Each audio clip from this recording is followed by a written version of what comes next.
Assalamualaikum warahmatullahi wabarakatuh. Waalaikumsalam Waalaikumsalam warahmatullahi warahmatullahi wabarakatuh. wabarakatuh. Selamat pagi semuanya. Selamat pagi, Pak. Sehat ya? Alhamdulillah. Alhamdulillah. Alhamdulillah. Tapi dari wajah-wajahnya itu sangat berbahagia karena kuliahnya daring. Enak rek, aku isok kuliah mbak turu ngono ya. Ya, meskipun kuliah kita daring, semoga teman-teman terus bersemangat ya. Terus eh tolong hari ini saling berkabar di antara teman karena mulai kemarin itu eh, agak-agak ngeri-ngeri sedap ya. Ternyata beberapa oknum mengambil kesempatan untuk melakukan sweeping ke kampus gitu ya. Karena kemarin saya dapat kabar dari beberapa rekan yang tidak hanya di Unair, tapi beberapa kampus tetangga kita juga mengalami hal yang serupa gitu loh. Jadi ada sweeping ya di seluruh kota Surabaya. Jadi masuk ke kampus-kampus. Makanya beberapa kampus tidak hanya di Unair ya, tapi beberapa kampus tetangga kita melakukan eh, kuliah di rumah gitu ya.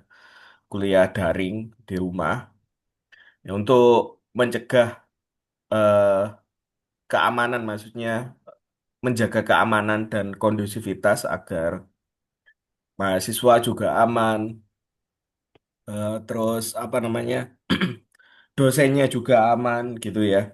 Makanya kami pun yang ke kampus itu dilarang untuk memakai seragam.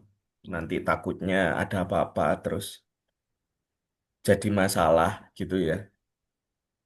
Jadi tolong eh, seminggu ini teman-teman juga menghindari provokasi ya entah itu dalam bentuk apapun. Jadi kalau memang ada ajakan something-something, tolong dicek kembali. Jangan sampai ada sesuatu yang tidak inginkan terjadi. Gitu ya. Itu untuk mengawali pesan-pesan pagi ini. Selanjutnya kita mengarah pada perkuliahan hari ini ya. Jadi seperti biasanya sebelum perkuliahan, mari kita mendengarkan secara bersama-sama eh, lagu Indonesia Raya ya.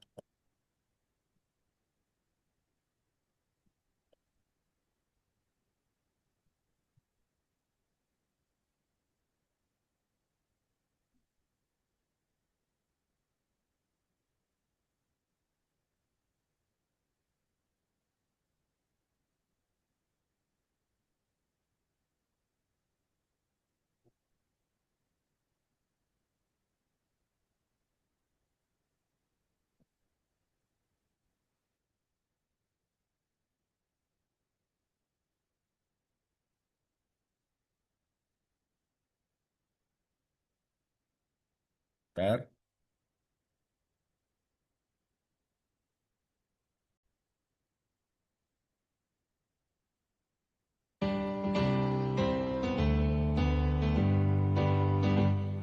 Indonesia tanah airku, tanah tumpah darahku.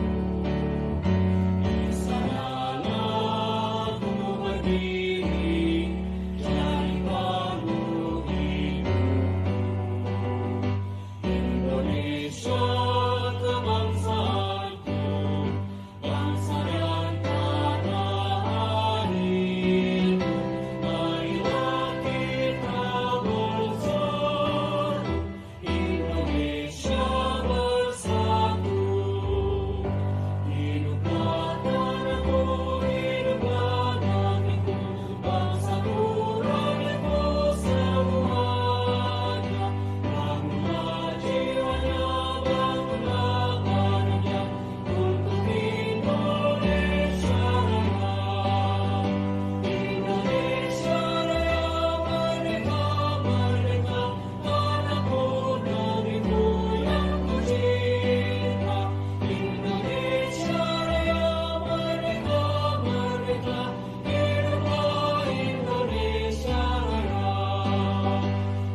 janji setia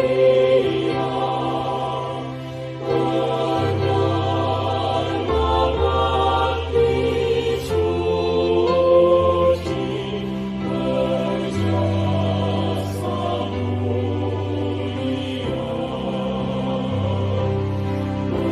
mengajak untuk dosa Indonesia yang tercinta, airlah engkau hiduplah, airlah tetap jaya.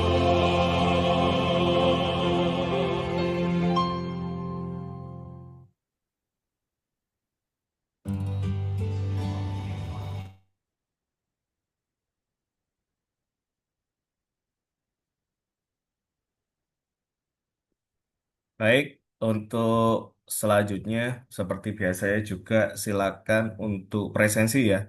Jadi presensinya silakan gunakan device gawai Anda masing-masing, seperti di kelas ya, di scan.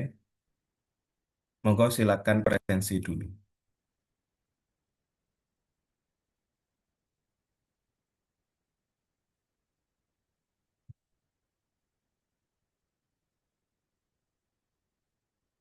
Belum bisa validasi ya untuk presensinya. Komting, benar apa enggak? Iya, Ah, Pak. sudah bisa validasi? Belum mencoba, Pak. Bagaimana caranya? Buka di cybernya. Cyber.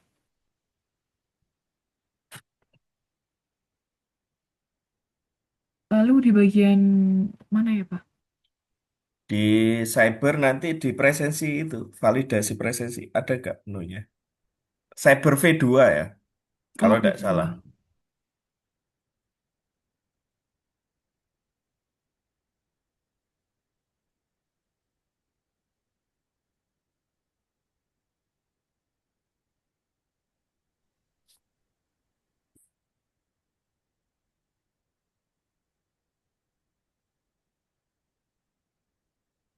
Oh iya, bisa, Pak. Sudah bisa. Ya, divalidasi ya.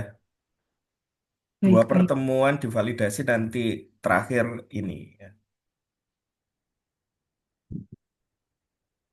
Kalau ini sore aja, barangkali ada teman-teman yang belum belum sempat presensi. Oh iya, baik, Pak. Sudah. Ya. Oh iya, Pak. Saya izin menyampaikan ada teman-teman saya yang sedang terkendala sinyal. Jadi izin telat bergabung ke Oh, Zoom. oke, enggak apa-apa. Ya, baik. Terima kasih, Pak. Ahmad Rafa sudah saya presensi, mungkin ada yang nggak bisa scan.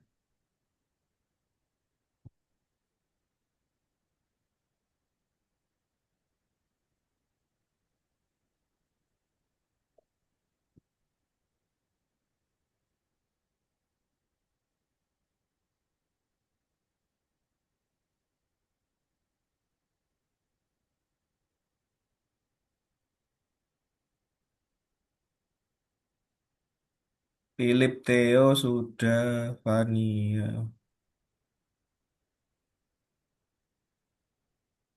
Fania, Fania,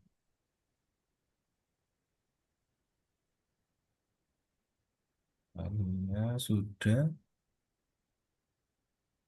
Shalom,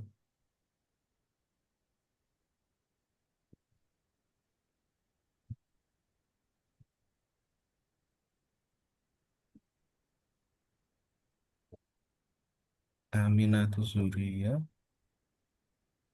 Nuzul,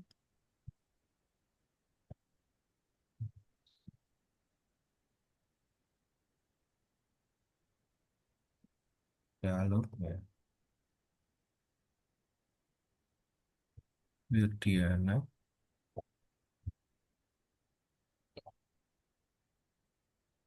tinggal 20 ini. Nah, sambil Presensi silakan kelompok satu disiapkan ya, biar nanti bisa langsung. Yang hadir 51 ini, sudah 51 dan kurang satu ini. Siapa yang belum? Oh, 50 bilang.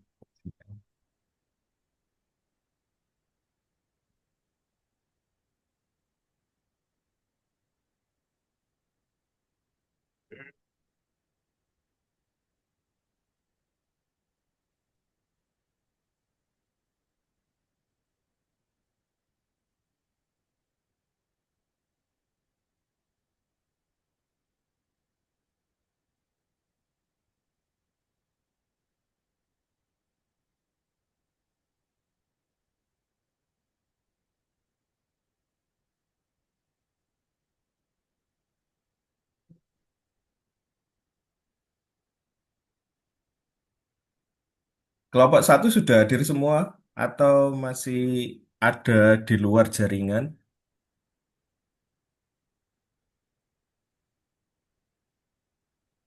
Iya, Pak. Sudah Kelompok hadir semua, Pak. sudah Sudah hadir ada semua. hadir, Pak. Oke, Betul. baik kalau sudah hadir semuanya, tolong dipersiapkan. Eh, Nanti kalau mau berbagi layar, silakan langsung bisa berbagi layar ya. Ya, Pak. Mm-mm. Tadi saya lihat ada yang ada di kereta sedang dalam perjalanan. Mohon hati-hati.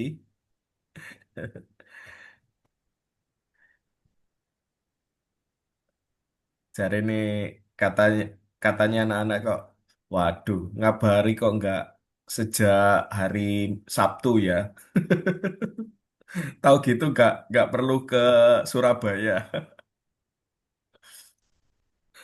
kalau kuliahnya daring semuanya. Iya, saya semalam, bukan semalam sih, siang itu bertanya-tanya, kok apa nggak ada kabar ini ya, nggak ada kabar kalau apa namanya eh, perkuliahan ini minggu depan itu modelnya kayak apa gitu ya. Karena beberapa kampus sebelah itu dari hari Sabtu sudah banyak ngirim edaran gitu. Jadi kampus sebelah-sebelah itu ngirim edaran ke dosennya gitu. Kalau perkuliahan hari Senin sampai hari Kamis itu semuanya dilakukan daring. Kan Jumatnya tanggal merah gitu ya. Di UNER kok belum gitu. Kami semuanya nunggu. Nah, ternyata malam harinya baru.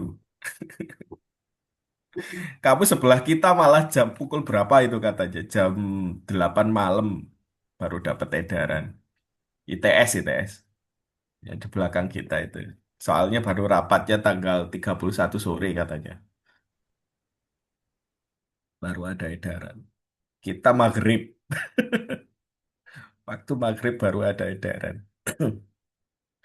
Baik, silakan kelompok satu disiapkan. Kalau sudah siap, nanti tempatnya silakan diambil alih. Baik, Pak. Izin share screen. Monggo silakan.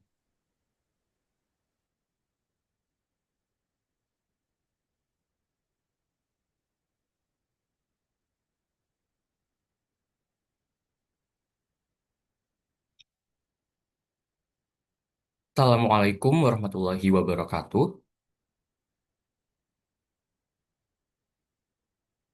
Baik, selamat pagi kepada Bapak dosen dan juga teman-teman sekalian.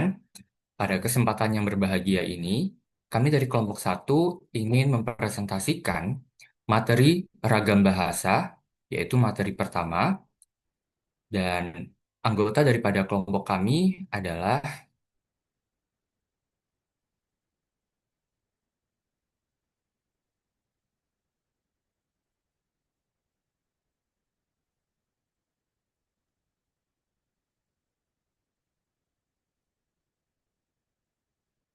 baik saya sendiri Wiradharma Al-Rashid dari Ilmu Komunikasi.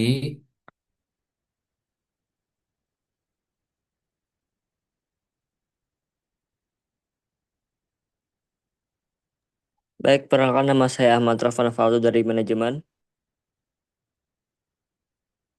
Saya Jasmine Neila Hamdani dari Prodi Kesehatan Masyarakat.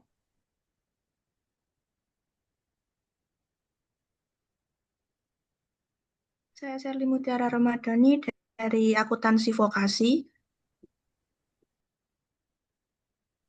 Saya Karina Tiara Putri Yusuf dari Bahasa dan Sastra Jepang.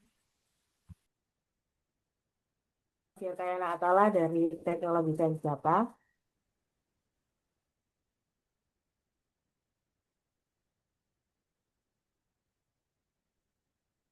Baik, untuk materi pertama, yaitu materi definisi ragam bahasa, akan dijelaskan oleh rekan saya.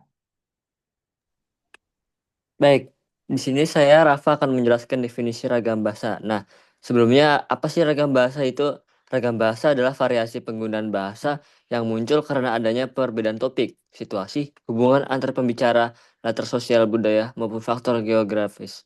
Nah, menurut Bachman, 1190, variasi bahasa dipengaruhi oleh topik pembicaraan, hubungan antar pembicara lawan bicara, orang yang dibicarakan, serta media komunikasi.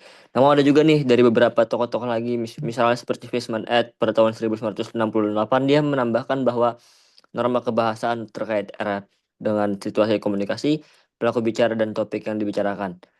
Dan juga yang terakhir mungkin ada dari Denny Sugono yang menyebutkan bahwa permasalahan utama terletak pada penggunaan bahasa baku dan tidak baku. Selain itu perbedaan bahasa juga ditentukan oleh faktor non kebahasaan seperti lokasi geografis dan kondisi sosio-kultural. Oke, sudah.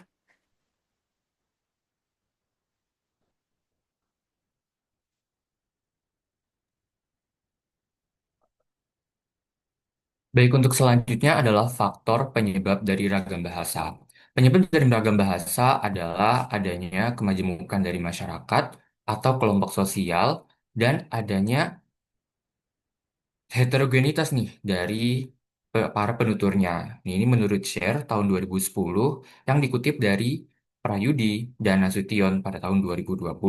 Yang pertama ada faktor demografi. Faktor demografi ini meliputi geografi dari penuturnya, lalu ada usia dari penuturnya, dan masih banyak cabang-cabang lainnya. Contohnya saja seperti orang yang memiliki perbedaan usia. Anak muda berbicara dengan orang yang lebih tua, tentunya harus menyesuaikan pola bahasa yang orang tua tersebut pahami, karena adanya perbedaan pola untuk berbahasa di antara perbedaan umur tersebut. Sama halnya dengan orang yang tinggal di pegunungan, dengan orang yang tinggal di pesisir pantai, memiliki ragam bahasa yang berbeda. Pengalaman saya sendiri, saya pernah tinggal di dekat laut, dan orang-orang yang berada di dekat laut tersebut berbicara mungkin lebih agak agak besar suaranya atau lebih keras, karena mungkin faktor dari mereka yang harus melaut, kemudian dari derasnya ombak laut sehingga mereka harus berbicara dengan rekan-rekannya secara suara yang lantang atau suara yang besar. Nah, ini berbeda sekali dengan orang-orang yang tinggal di daerah pegunungan atau dataran tinggi, karena mereka biasanya berbicara dengan nada yang lebih halus, yang lebih rendah, seperti itu. Selanjutnya ada sosial. Sosial ini tuh merujuk kepada perbedaan gender, perbedaan kelas sosial, dan lain sebagainya. Nah, contohnya itu pada kelas sosial. Orang yang berada pada strata sosial yang lebih tinggi itu memiliki perbedaan cara berbahasa dengan orang yang memiliki strata sosial yang lebih rendah. Ini juga masuk ke dalam orang yang berpendidikan, maksudnya memiliki jenjang pendidikan yang lebih tinggi, memiliki pola berbicara yang berbeda dengan orang yang memiliki latar belakang pendidikan yang lebih rendah. Kemudian adalah perkembangan zaman. Kalau kita sadari pada perkembangan zaman ini, zaman dahulu, marilah kita ambil contoh tahun 70 atau 90-an, tahun-tahun orang tua kita eh, hidup atau tahun-tahun orang tua kita masih muda, mereka berbicara dengan pola yang berbeda dengan orang-orang yang atau dengan anak-anak pada zaman sekarang ini. Nah, ini juga dipengaruhi oleh pengaruh teknologi, pengaruh arus globalisasi, dan masih banyak lainnya. Contohnya saja, orang-orang pada zaman sekarang ini berbicara mungkin lebih mencampur-campurkan bahasa, karena mungkin bahasa asing tersebut, contohnya itu lebih banyak digunakan daripada bahasa Indonesianya. Contohnya adalah eh, contohnya itu ruang bawah tanah atau rubanah. Nah, itu bahasa yang kita sering pakai adalah basement seperti itu. Lalu ada faktor sejarah.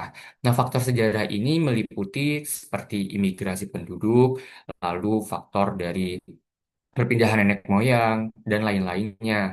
Seperti misalnya orang yang bermigrasi dari suatu tempat ke tempat lainnya, nah mereka akan menyesuaikan atau mereka justru malah membuat pola bahasa baru di tempat yang baru tersebut.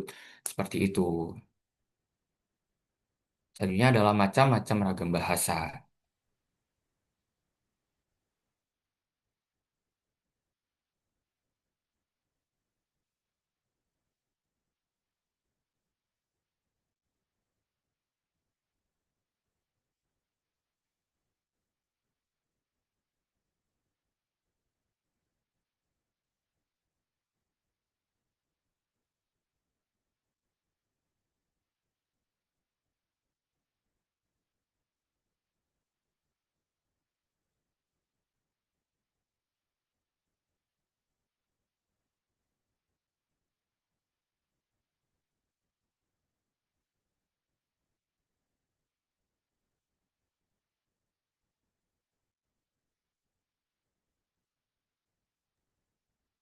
Baik, ragam-ragam bahasa berdasarkan media terbagi menjadi dua, yaitu ada ragam bahasa lisan, yaitu ragam bahasa yang kita ucapkan secara verbal, secara lisan dan lebih bebas.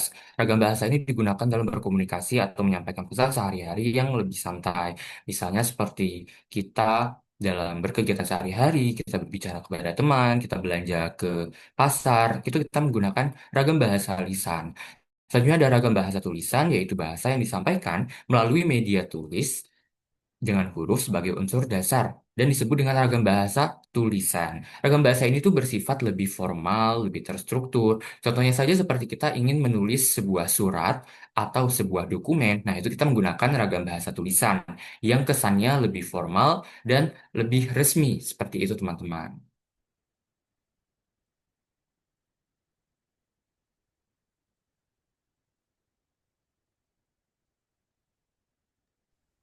Baik, saya akan melanjutkan pemaparan dari rekan saya yang selanjutnya adalah ragam bahasa berdasarkan penutur. Jadi ragam bahasa berdasarkan penutur ini dibagi menjadi 5. Yang pertama ragam daerah. Ragam daerah disebut juga dengan dialek atau logat. Masing-masing logat dapat dipahami secara timbal balik oleh penuturnya.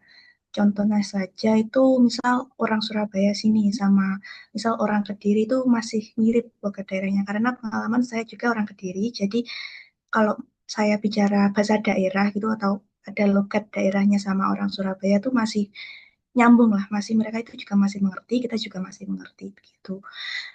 Terus yang kedua ada ragam bahasa berdasarkan pendidikan penutur. Jadi ragam ini menunjukkan perbedaan antara kaum berpendidikan formal dan yang tidak berpendidikan formal. Dari struktur fonologinya, bunyi konsonan F dan gugus konsonan akhir KS pada orang pendidikan berbeda dengan orang yang tidak berpendidikan. Contohnya saja itu misal kata saraf, itu biasanya orang yang dalam tanda kutip maaf yang kurang pendidikannya kurang formal itu biasanya kayak sarap gitu atau misal kata kata maaf itu maaf gitu. Terus yang selanjutnya ragam bahasa berdasarkan golongan sosial penutur. Perbedaan pemahaman bahasa antara kelompok sosial dilatar belakangi oleh perbedaan strata sosial. Contohnya saja perbedaan bahasa Jawa pada kaum bangsawan dan buruhnya. Next.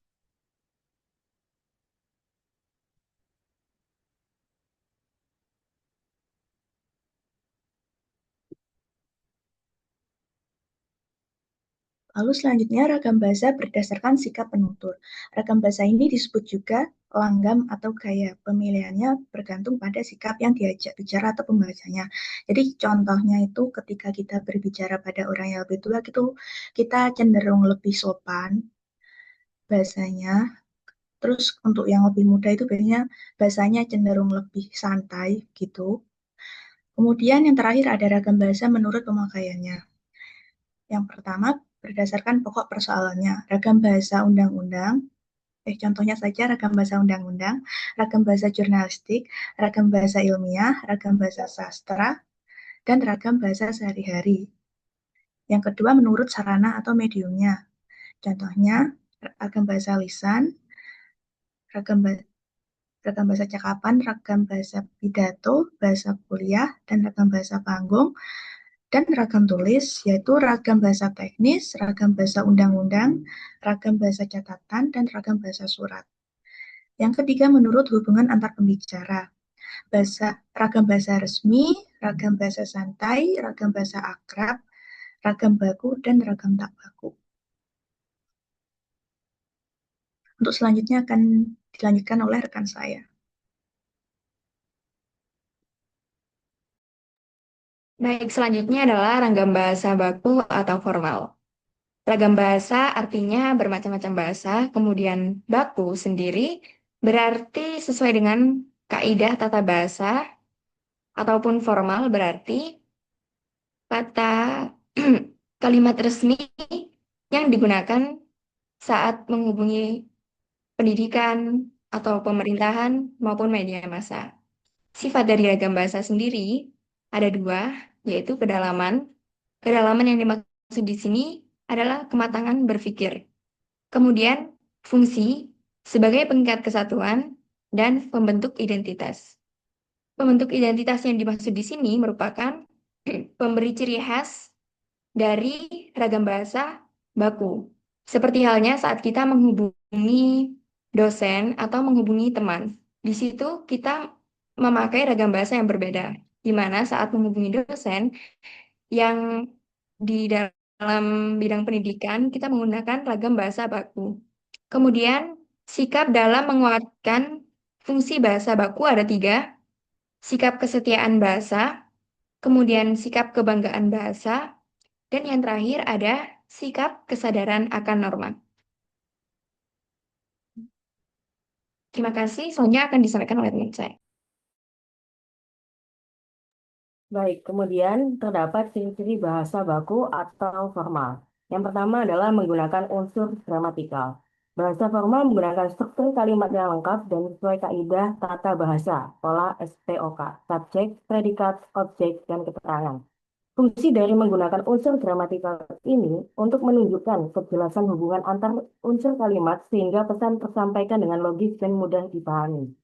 Kemudian yang kedua, menggunakan imbuhan afiks, yaitu awalan, sisipan, akhiran. Digunakan secara lengkap, tidak dipotong atau disingkat seperti pada bahasa lisan sehari-hari. Fungsi dari menggunakan imbuhan ini adalah untuk menunjukkan kepatuhan pada kaidah bahasa baku dan memberikan kejelasan makna. Yang ketiga, menggunakan kata ganti resmi. Sapaan atau pronomina yang digunakan adalah bentuk baku atau resmi, bukan bahasa percakapan atau dialek. Fungsinya untuk menunjukkan sikap hormat, profesionalitas, dan menjaga kesopanan dalam komunikasi formal. Next. Yang keempat, menggunakan kata baku. Kosakata yang dipakai sesuai dengan KBBI, Kamus Besar Bahasa Indonesia, bukan bentuk tidak baku atau serapan yang belum disesuaikan. Fungsinya untuk menjamin keseragaman makna sehingga tidak menimbulkan salah tafsir. Kemudian yang kelima, menggunakan EYD, ejaan yang disempurnakan. Ejaan mengikuti pedoman resmi, termasuk penggunaan huruf kapital, tanda baca, serta penulisan kata depan di dan imbuhan. Fungsinya menjaga kerapian, keteraturan, dan keseragaman dalam penulisan formal. Kemudian yang terakhir, menghindari unsur kedaerahan atau dialek. Menghindari penggunaan kata atau ungkapan khas daerah atau bahasa gaul yang tidak baku. Fungsinya membuat bahasa dapat dipahami secara nasional, tidak terbatas pada komunitas atau daerah tertentu.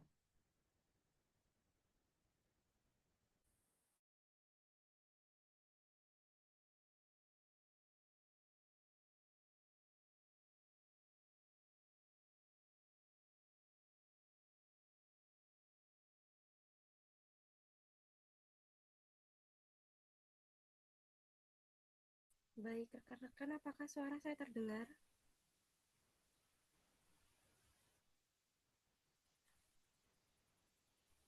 Apakah suara saya terdengar?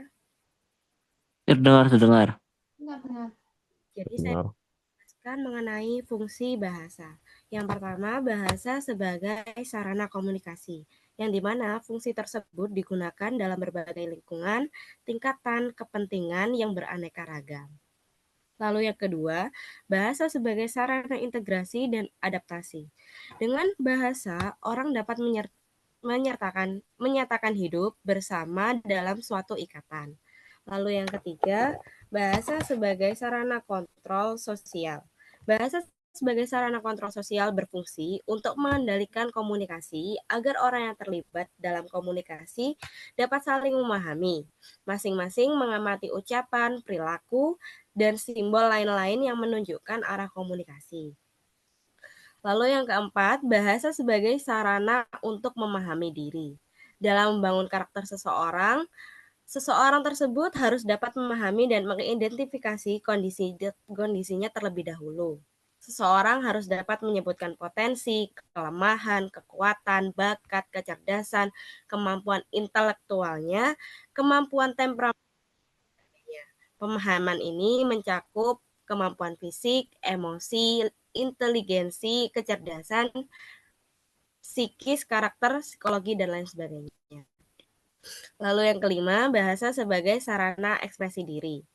Bahasa sebagai sarana ekspresi diri artinya dapat dilakukan dari tingkat yang paling sederhana sampai yang paling kompleks atau tingkat kesulitan yang paling tinggi. Dan yang terakhir, bahasa sebagai sarana untuk memahami orang lain. Untuk menjamin keefektifan komunikasi, seseorang perlu memahami orang lain, seperti dalam memahami dirinya sendiri.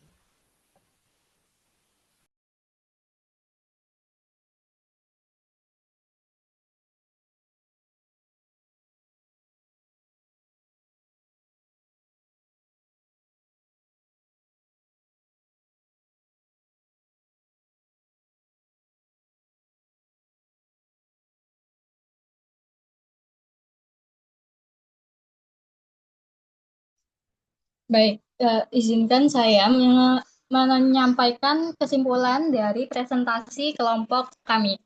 Sebagai kesimpulan, ragam bahasa merupakan variasi penggunaan bahasa yang muncul karena adanya perbedaan topik, situasi, hubungan antar pembicara, latar sosial budaya, maupun faktor geografis.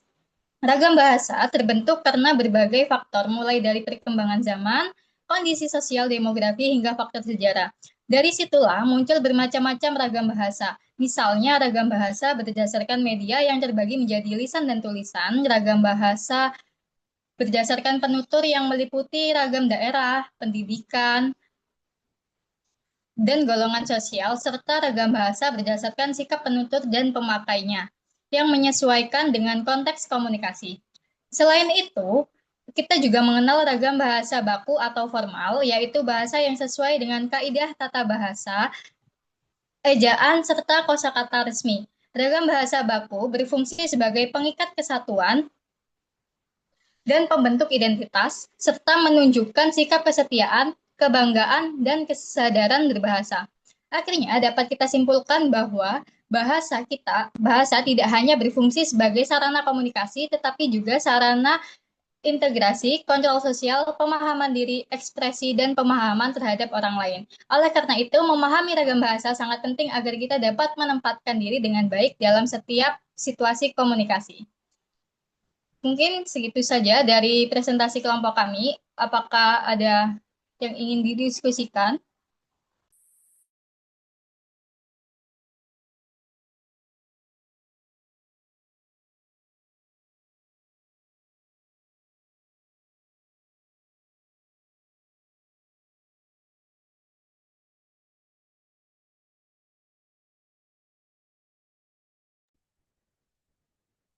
Baik, mungkin dari kelompok yang lain, apakah ada yang memiliki pertanyaan terhadap presentasi kelompok kami?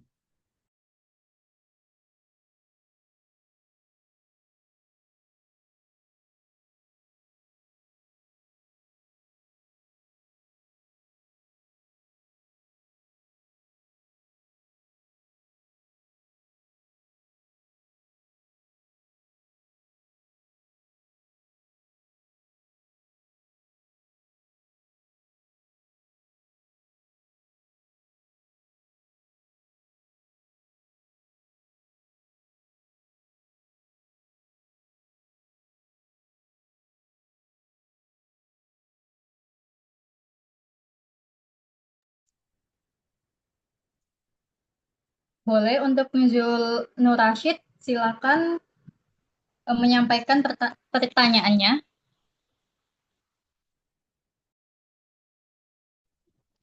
Halo, apakah suaranya terdengar jelas? Terdengar. Oke, terima kasih kepada kelompok satu telah mempresentasikan hasil diskusinya tentang ragam bahasa. Nah, kebetulan tadi saya agak tertarik dengan bagaimana sih proses ragam bahasa bisa menjadi ke ragam bahasa bisa menjadi ke ragam bahasa lisan dan tulisan. Nah, yang kita ketahui ragam bahasa menjadi budaya lisan karena digunakan dalam berinteraksi untuk komunikasi. Sehingga dari generasi ke generasi itu diwariskan. Nah, menurut kelompok satu itu bagaimana sih proses ragam bahasa bisa menjadi ragam bahasa lisan dan ragam bahasa tulisan. Bisa dijelaskan? Bisa dijelaskan. Oke, terima kasih.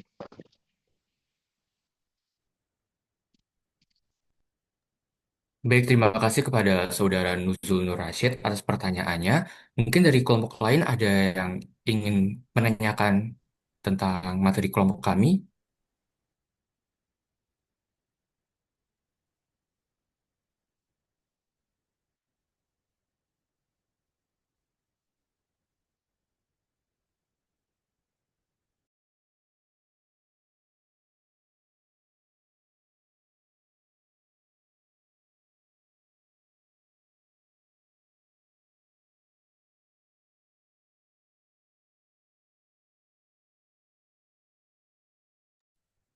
Ya, disilakan kepada Saudari Lukiana Naswa Karimah untuk memberikan pertanyaan. Baik, sebelumnya terima kasih atas kesempatan yang telah diberikan.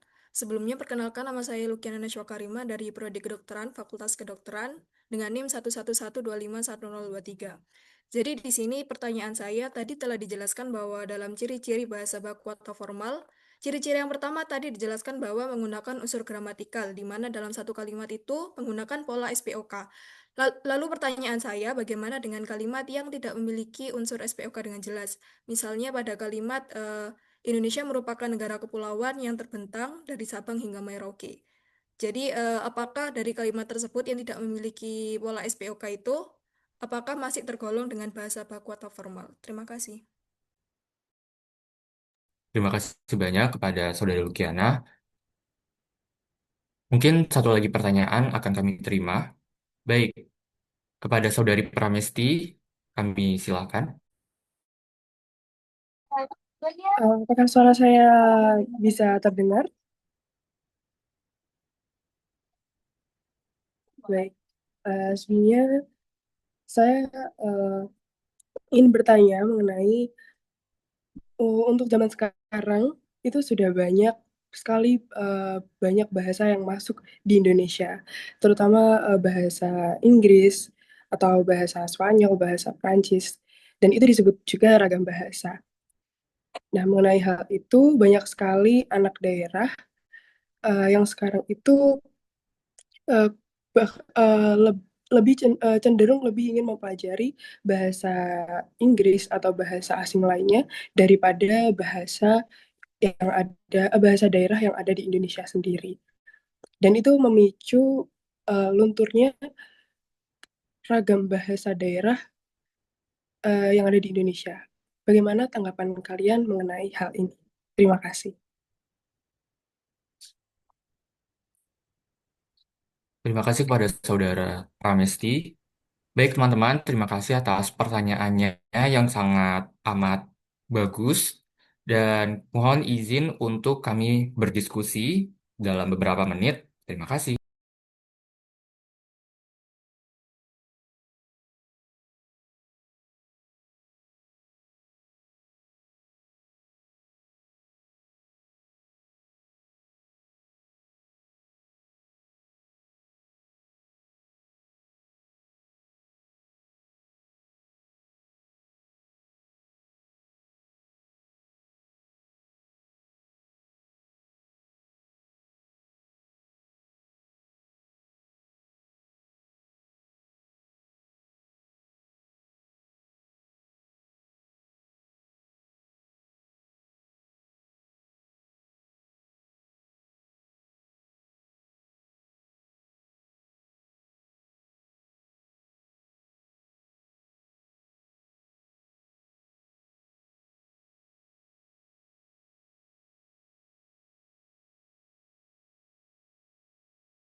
Baik,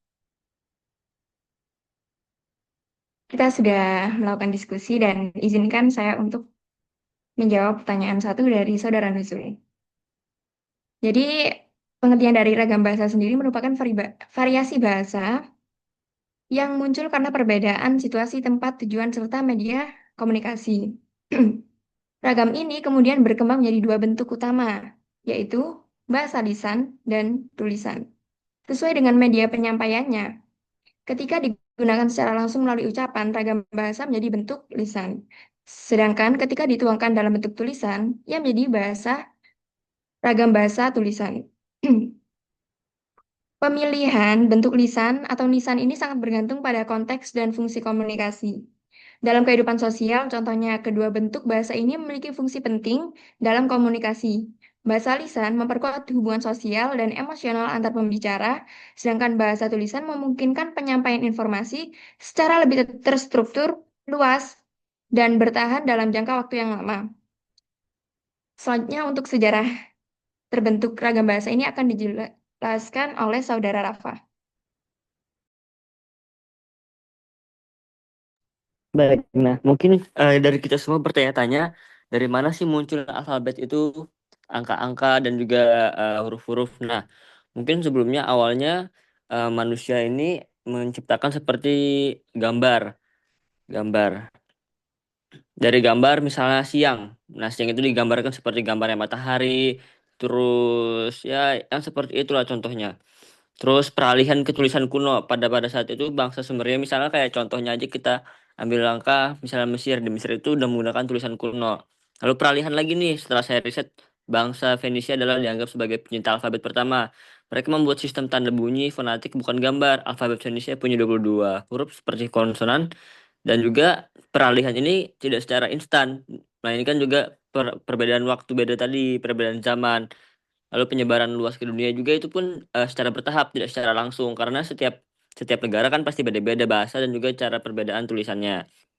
Nah, intinya alfabet tercipta dari kebutuhan manusia menyederhanakan simbol gambar menjadi tanda bunyi dari Fenisia, Yunani, Romawi, lalu diwariskan ke seluruh dunia hingga menjadi alfabet modern yang kini kita pakai sekarang. Mungkin itu saja bisa saya tambahkan. Adakah yang mau menyimpulkan? Ya, saya ingin menambahkan dari yang disampaikan oleh rekan saya Jasmine dan juga rekan saya Rafa. Jadi pada intinya proses ragam bahasa menjadi lisan dan tulisan ini merupakan wujud adaptasi bahasa terhadap kebutuhan manusia. Ragam lisan menjaga kesinambungan komunikasi langsung dan pewarisan alami antar generasi. Sementara ragam tulisan memastikan pengetahuan dan budaya tetap lestari dalam jangka yang panjang.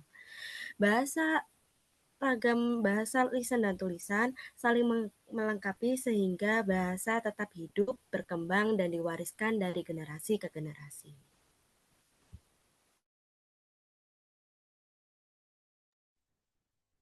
Baik, selanjutnya saya akan menjawab pertanyaan dari Saudara Lukiana Naswa Karimah, yaitu misalkan satu kalimat, pola kalimat tersebut eh, SPOK-nya tidak jelas. Misalnya pada kalimat Indonesia merupakan negara kepulauan yang terbentang dari Sabang hingga Merauke. Itu masih tergolong bahasa baku atau formal atau bagaimana nih? Nah, sebelumnya saya akan merujuk ke contohnya terlebih dahulu. Indonesia merupakan negara kepulauan yang terbentang dari Sabang hingga Merauke. Menurut apa yang saya pelajari, kalimat tersebut merupakan kalimat yang sudah lengkap SP, maksudnya kalimat yang sudah lengkap strukturnya. Yang kita tahu bahwa struktur dari sebuah kalimat itu tidak harus SPOK, teman-teman. Yaitu dia yang penting adalah ESP, O atau PEL, dan keterangan. Dan keterangan ini biasanya bersifat opsional. Nah, mari kita bedah satu-satu dari kalimat tersebut. Indonesia merupakan subjeknya. Lalu ada kata merupakan. Nah, mungkin banyak teman-temannya agak bingung merupakan ini masuknya kemana sih? Nah, dia masuknya adalah ke predikat. Dia tuh masuk ke, bukan predikat, tapi verba pelengkap. Dia masuk kepada kopula, teman-teman. Yaitu contoh dari kopula itu adalah, merupakan, nah, ialah juga termasuk. Jadi, eh Indonesia yaitu sebagai subjek, lalu merupakan sebagai verba perakit, mohon maaf tadi saya salah sebut, lalu negara kepulauan ini sudah masuk ke pelengkapnya. Lalu ada kata yang di situ yang menjembatani, yang mana maksudnya kata-kata setelah kata yang tersebut itu masuk ke si negara kepulauan, yaitu berarti pelengkap juga. Sehingga kalau kita sambung menjadi Indonesia sebagai subjek, lalu merupakan sebagai verba, lalu ada negara kepulauan yang terbentang dari Sabang hingga Merauke, itu merupakan pelengkapnya.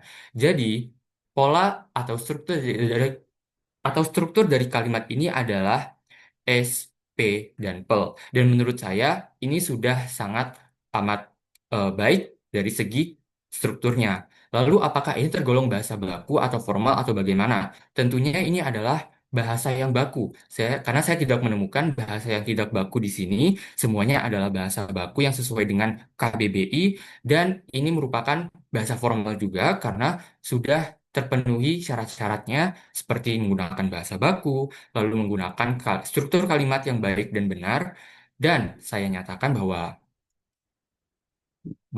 kalimat yang ditanyakan oleh saudara Lukiana merupakan kalimat yang baku dan formal dan sesuai dengan struktur kalimat yang pada umumnya.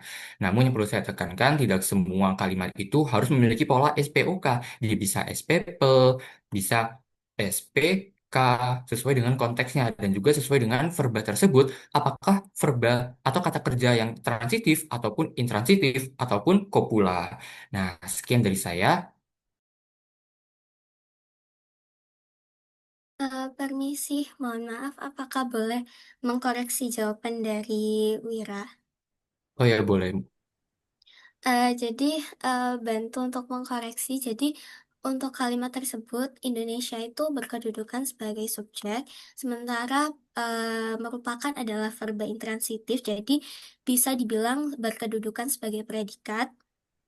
Dan negara kepulauan yang terbentang dari Sabang hingga Merauke itu termasuk pelengkap karena sebelumnya diikuti dengan verba intransitif. Nah, kalimat tersebut itu masih bisa disebut sebagai kalimat di mana kita tahu syarat kalimat itu sebenarnya yang pertama minimal terdiri dari subjek dan juga predikat, kemudian diawali dengan huruf kapital dan diakhiri dengan tanda titik gitu dan secara otomatis bisa disebut sebagai ragam bahasa formal. Itu saja, terima kasih. Baik, terima kasih kepada Saudari Lara setelah menambahkan.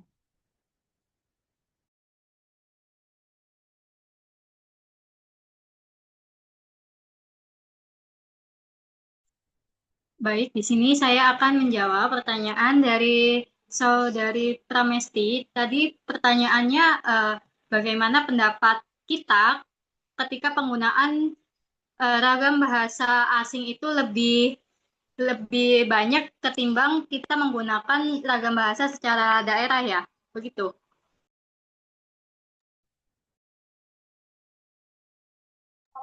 Iya, betul.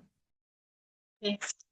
Sebenarnya di sini penggunaan ragam bahasa secara asing itu sudah banyak ya ditemui dan menguntungkan juga di zaman sekarang ini karena banyak sekali budaya-budaya asing yang telah masuk di Indonesia ini. Namun, ketika penggunaannya terlalu berlebihan, ini akan mengakibatkan hilangnya identitas budaya kita dan bahasa lokal. Oleh karena itu, seharusnya menurut pendapat saya, kita boleh menggunakan bahasa asing itu, namun juga disertai dengan penggunaan bahasa daerah dan bahasa Indonesia yang baik dan tepat, sehingga bahasa kita tidak luntur oleh bahasa asing yang datang. Mungkin ada yang mau menambahi? Boleh. Saya izin menambahkan, jadi menurut pendapat pribadi saya itu, globalisasi adalah hal yang tak dapat dielakkan ya, mau tidak mau, apalagi dari segi bahasa. Karena kan kita tahu semakin maraknya tren barat seperti mungkin lagu, influencer, dan budaya asing gitu kan masuk ke Indonesia.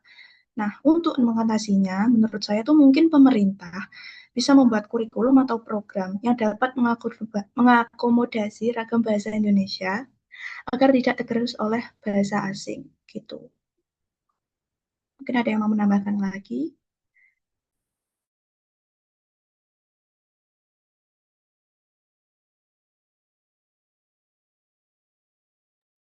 Baik, dari teman-teman yang mengajukan pertanyaan, apakah sudah menjawab?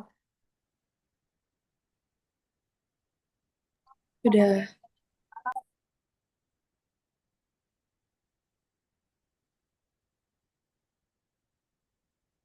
Baik, kalau seperti itu, izinkan saya menutup presentasi dari kelompok kami pada pagi hari ini.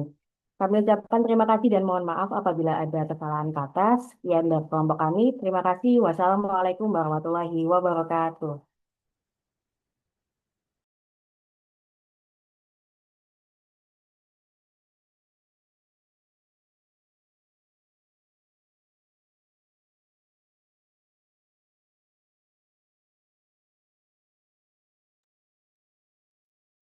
Baik, ada pertanyaan tambahan mungkin?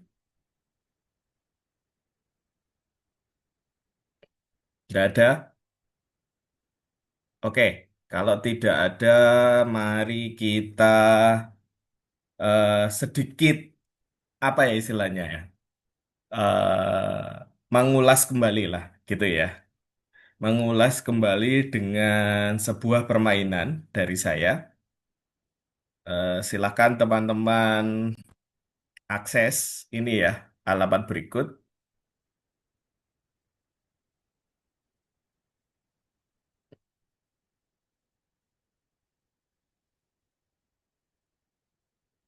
Kita review, kita ulas kembali apa yang sudah kalian dapat tadi ya dengan melakukan permainan ini. Sudah bisa, sudah ada yang bisa masuk.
Sudah semua kah ini?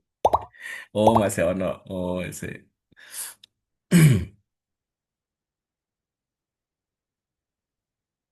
12 ya. Oh.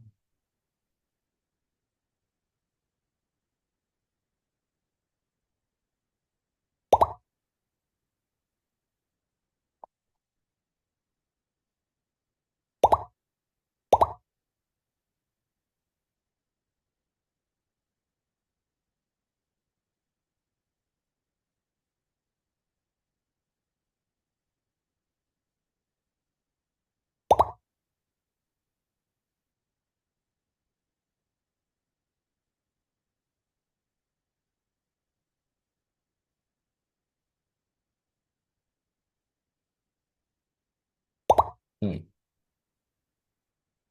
1, 2, 3, 4, 5. Oh, si ono.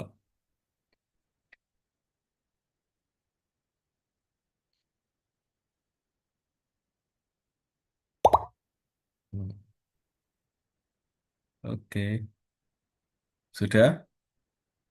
Atau masih ada yang ingin masuk?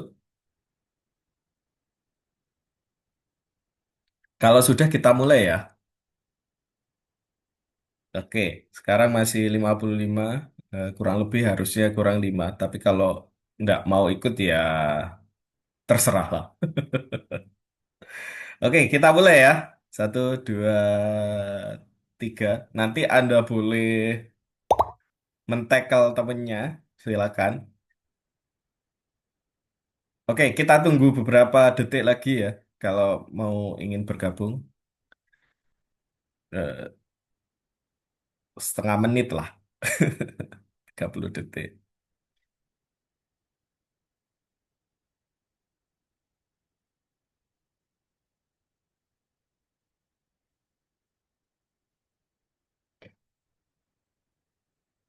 Guys, kita mulai ya. Satu, dua, tiga.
Ya, tadi Luciana nomor satu lama tiba-tiba di ini ya apa tersalib gitu nilainya. Ya, oke. Eh, itu tadi menunjukkan bahwa kelas PDB 23 ini semuanya fokus mengerjakan. Padahal tadi kalau tidak salah fitur apa pengurangan poin teman saya aktifkan tapi tidak ada yang mencoba untuk mengurangi poin temannya gitu ya. Fokus semuanya itu. Bagus, bagus. Berarti teman-teman PDB 23 ini jujur-jujur semua gitu ya. Karena biasanya kalau saya bikin permainan kayak gini gitu ya, seringnya banyak yang mengurangi poin temennya itu. Royoan ke apa namanya hasil akhir, siapa yang nomor satu. Nggak melihat prosesnya untuk mengerjakan. Jadi fokusnya aku pengen nomor satu, tapi nggak mau lihat proses menjawab soalnya. Jadi buru-buru men-tackling temennya gitu ya. Tapi baik di PDB 23 tidak terjadi seperti itu karena memang lebih bangga akan prosesnya, tidak bangga, bukan tidak bangga ya, tidak mengharapkan hasil akhir tapi selalu menghargai prosesnya. Jadi yang lebih bagus. Itu ya.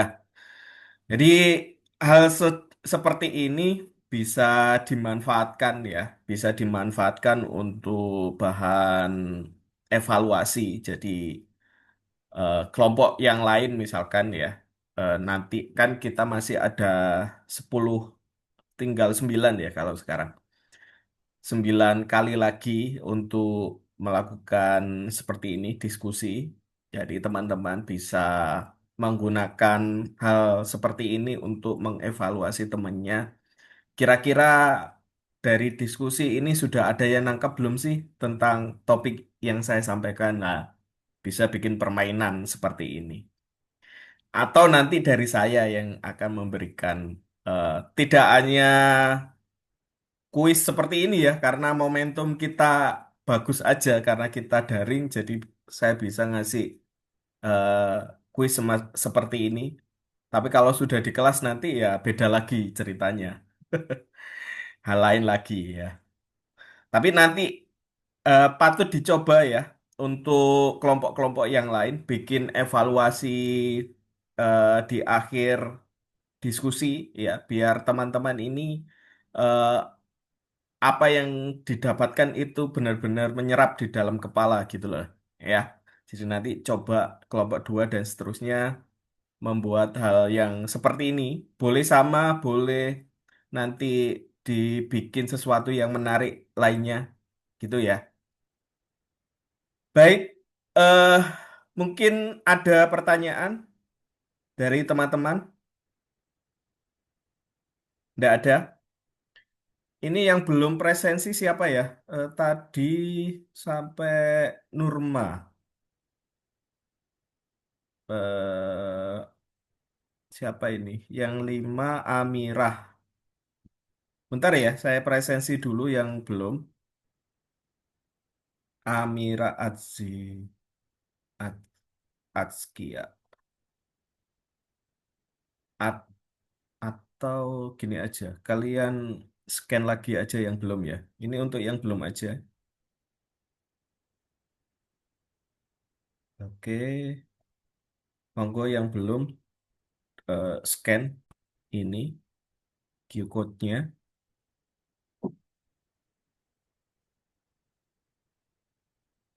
Nanti kalau nggak bisa, kabari saya.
Amira, Askia, Hilya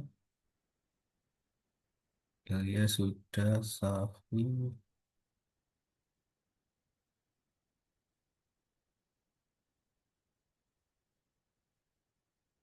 Arfan,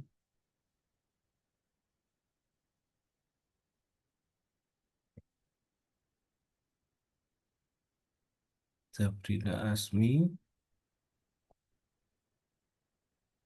Adelia, Safira, Sandria. Sandria sudah ya.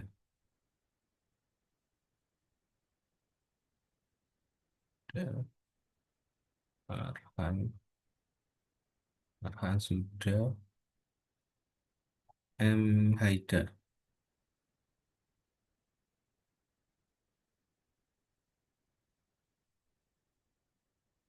Haidar sudah ya.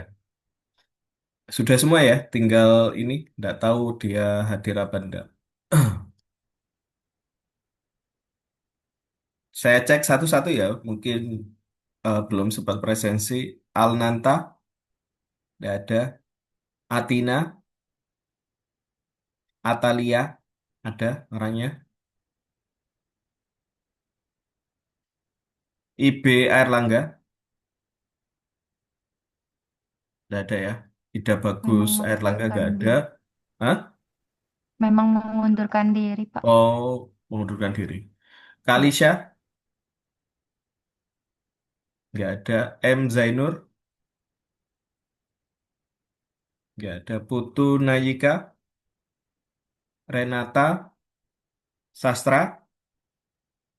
Zanuba. Ya wis, berarti sudah semuanya ya. Baik, kalau sudah semuanya, tadi kelompok satu sudah menyampaikan materinya, berarti perkuliahannya bisa kita akhiri sampai di sini untuk materinya. Dan kita bisa berjumpa lagi minggu depan ya dalam keadaan yang lebih baik di kelas. Semoga amin ya tidak ada yang kisruh lagi di kota Surabaya khususnya dan di Indonesia pada umumnya. Mari kita saling menjaga sesama ya. Mahasiswa jaga mahasiswa, warga jaga warga gitu ya.